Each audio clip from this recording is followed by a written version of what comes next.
আমাদের এখন ফুল প্লেজ যে ডেভেলপমেন্টটা এটা আমরা হবে আমাদের নির্বাচনের আগের দিন। আচ্ছা আচ্ছা। আমরা সেজন্য আমরা পুরো ইউনিভার্সিটি যেহেতু একটা ইউনিভার্সিটি আয়তনটা অনেক বড়, অনেক রাস্তাঘাট আছে, অনেক প্রবেশপথ আছে পিছনের সামনে।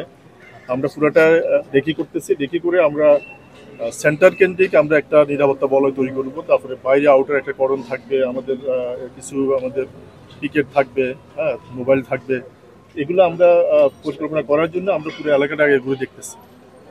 তো আমরা এরপরে আমরা পরিকল্পনা করব, আমরা বিশ্ববিদ্যালয় প্রশাসনের সাথে বসবো, বসে ওনাদের ইয়েটা কি, হ্যাঁ, নির্বাচনকালীন নির্বাচন পরবর্তী ভোট গণনা সেটা কোথায় হবে সেই জায়গাগুলো আমরা দেখতেছি, এবং কোন জায়গায় আমাদের কী ধরনের নিরাপত্তা পরিকল্পনা বা নিরাপত্তা ব্যবস্থা রাখতে হবে সেই বিষয়গুলো আমরা ঠিক করতেছি। কতজন সদস্য আপনারা ডিপ্লয়েড করার প্ল্যান আছে, এরকম কি সিদ্ধান্ত হয়েছে? আমাদের অলমোস্ট 2000-এর উপরে থাকবে, হ্যাঁ, সব মিলে।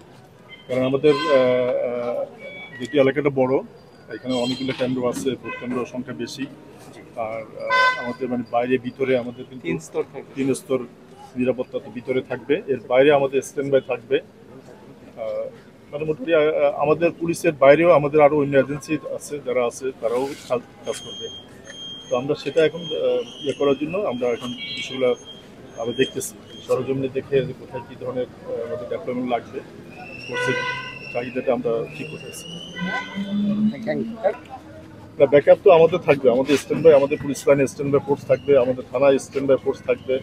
এর বাইরে আমাদের যেখানকার অন্য যে ল এনফোর্সিং এজেন্সি আছে, আমাদের র্যাব আছে, হ্যাঁ, আমাদের বিজিবি, অন্য এপিবিএন আছে, তারাও থাকবে। সব মিলিয়ে মোটামুটি নিরাপত্তার জন্য যা ব্যবস্থা নেওয়ার আমাদের আমরা সবই নিই।